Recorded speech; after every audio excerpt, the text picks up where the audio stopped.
Property Tribes on location at the 2019 ARLA conference here in London at the kind invitation of CEO David Cox. And David, thank you so much for inviting us, as always.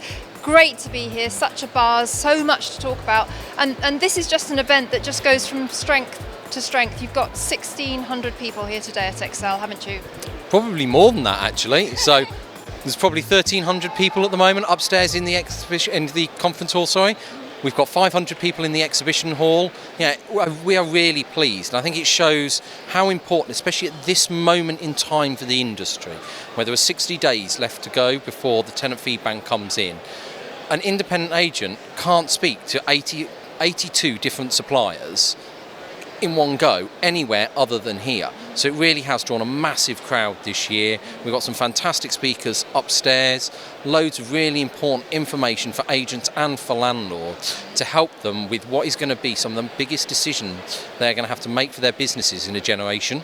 Indeed, and you know, it's almost like the sector, we can't even say it's going into recession. It's actually dramatically changing because of the tenant fee ban, and it's what's on everybody's lips here today. Absolutely. And for agents, you know, our estimate is the average agency will lose about 20% of their turnover. Now that wipes out their profit margin and more. So agents have got to work out how they are going to make ends meet come the 1st of June. But it also means a lot for landlords as well. So whether it's self-managing landlords or landlords using an agent, they're getting hit by mortgage interest relief changes, they're getting hit by the changes to the minimum energy efficiency standards and the £3,500 deposit cap, both at the same time. Then they're getting letting agent fees slapped on top as well. Now, they are being hit. Three laws, three separate government departments, nobody talks to one another, and it just comes crashing together with unintended consequences being fired in every direction. I think that's a very good description of what's actually happened, and I think one of the things that, you know, the point of the conference today was perhaps to say to government, because you had Housing Minister Heather Wheeler here, actually to start joining up the dots and, you know, instead of seeing all the different pieces of the jigsaw puzzle, to actually look at the picture on the box. You are absolutely right, and that is the key message that we were putting out this morning, that nobody is arguing that we need to improve the sector. We need to get rid of the rogues, eliminate the criminal element, but just throwing law after law after law after law is not benefiting anybody. Licensing, it's exploding around the country at the moment. Every day a new council is creating a new scheme. None of it is working, none of it is benefiting anybody, because environmental health officers are stretched beyond anything that they can do, but they're also very highly skilled professionals, when what we really need is people going out, have you got an MOT on your house? Just in the same way that a police officer asks, have you got an MOT on your car? A police officer is not trained to do a 29-point risk assessment on a car. That's what a mechanic is there for, that does an MOT. Why do we expect an environmental health officer to go out and do a 29-point risk assessment on a house? They should just be saying, a professional will do that. I want to see that a professional has signed that off. And when you think, well, an MOT, 40, 50, 60 quid, £1,000 the average cost of a selective licence nowadays? Would you rather a 5-year selective licence at £1,000 or a property MOT at 50 or 60 quid? It's cheaper for landlords, it's going to be more effective, and we're really trying to push this argument to government that if you start pulling everything together, you can wipe away a lot of the stuff that hasn't worked and actually create a better, stronger organisation, a better, stronger sector. No, that makes complete sense, and also there's no consistency across different local authorities, what they're doing, how much the licence fees cost, and as you say, there's very little enforcement, so rogues just carry on under the radar as normal, and then the good ethical landlords are picking up all the costs, being hammered right, left and centre, and are starting to wonder, is there any point? You're absolutely right. Let me use an example. A law that came into force yesterday, mandatory client money protection for all letting agents. All professional agents have got it, they've had it for years. We are the largest provider of CMP to the lettings industry. But we know there are thousands of agents out there that haven't got it. Now, they had to have it by yesterday. We know that they haven't got it. Are they actually going to go and do anything about it? And when you think that CMP for a landlord that is using a letting agent that is their rent money that is being protected. Now, if an agent goes bust or misappropriates the money, if they've got CMP, the CMP provider will pay it back. If they haven't, the landlord loses their money and they become one of hundreds of creditors, and if they're lucky to get a penny on the pound, that's as much as they will get. So particularly for landlords, if you are using agents, make sure you are using an agent that has CMP, because one, if they haven't, they're breaking the law. Two, you're left completely exposed. You wouldn't go on holiday without an ABTA or an ATOL guarantee, but you would let your most expensive asset after probably the home in which you live with not even checking.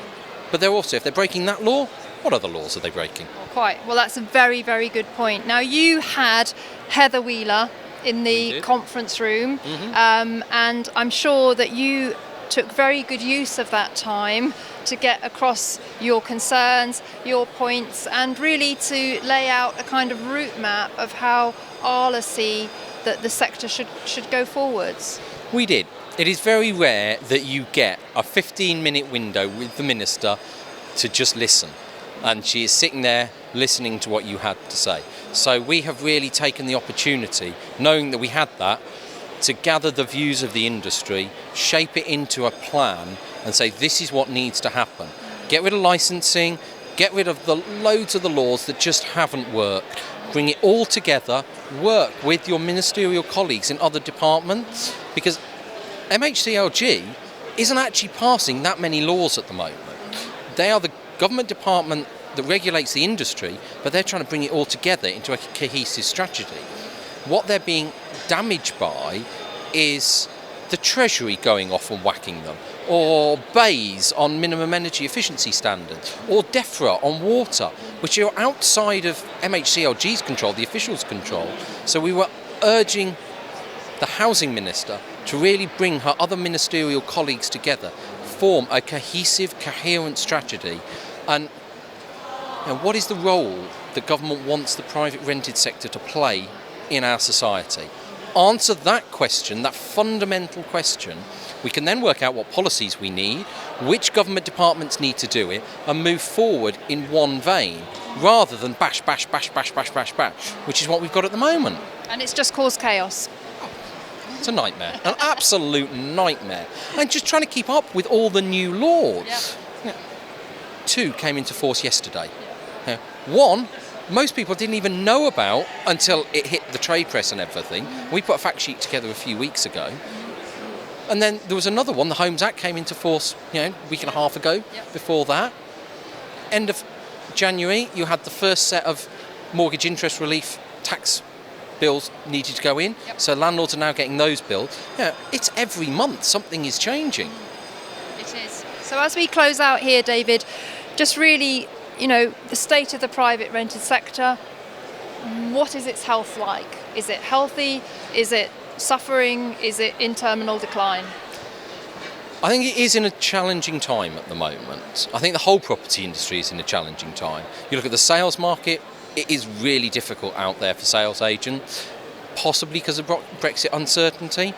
The lettings market, rents aren't going down. They are stagnating to a certain extent with the uncertainty, but they're not going down. We are getting more laws passed, but bricks and mortar is still probably the best investment you can make. Landlords are in it for the long term. They want long, well-maintained tenancies, so they are getting a yield every year, but also capital appreciation on their properties. It is a very difficult time. With the number of laws, I do struggle to see how a lot of self-managing landlords can actually do it and keep up with everything. We're a professional body. It's got 60 staff that spends all day, every day, just trying to make sure we're keeping up with the law and getting it out to our members. It is a real struggle for self-managing landlords. There is challenging times ahead. There is no point trying to sugarcoat it or trying to deny it. But I do fundamentally believe that once we get through this period of change, we will have a better, stronger sector at the other end.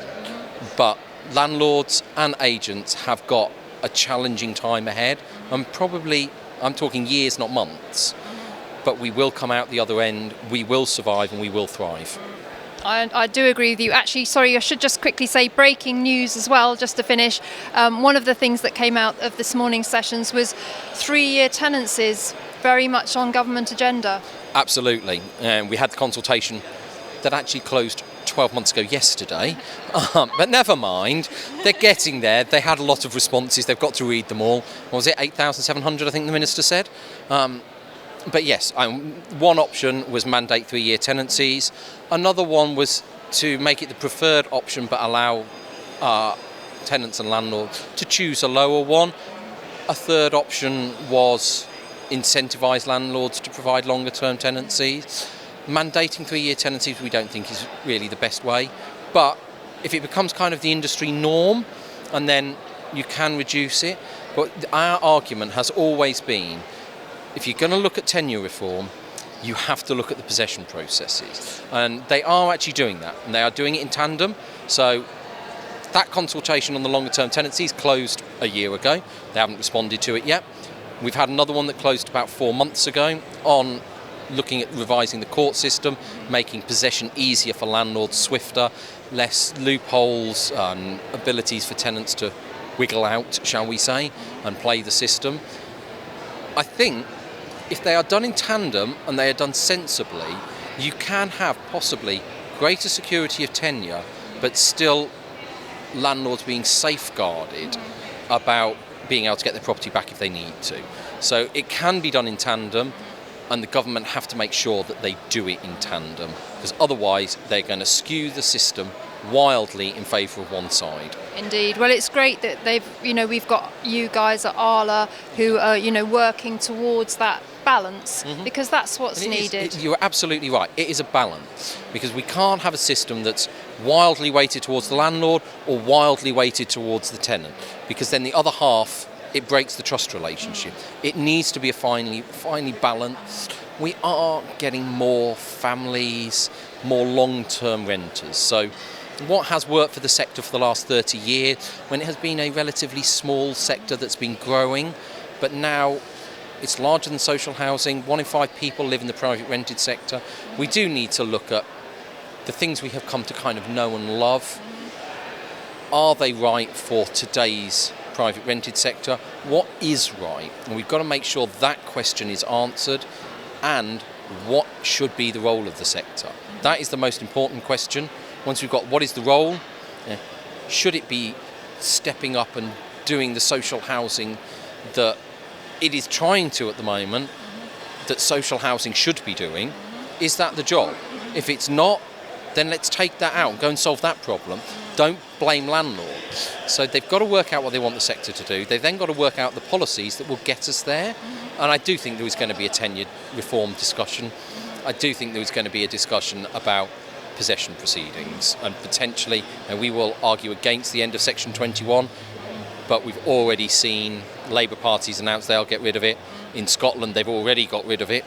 So, yeah, there is still a lot of change in the sector to come. Indeed, times they are a-changing. Well, it's always so interesting to hear your views, David, and thank you again for inviting Property Tribes along here today. We always get so much value attending this event, and it's great to see so many people turning out and such a buzz, because really I think it shows that everybody here is wanting to work towards a better sector and find a way forwards, and if we all work together, we're going to be a lot stronger when we've gone through all the pain that you mentioned. You're absolutely right. United we're stronger. What's the old adage? Divide and conquer. Yeah. When we are speaking with one voice, we are much more powerful, much more influential to get the issues that the industry need government to hear, to actually get government to listen. Well, please let us know at Property Tribes what we can do to help you get that messaging across. We're here to communicate with the landlord community what ARLA is doing. So thank you very much, David, and good luck for the rest of the day. Thank you. All right.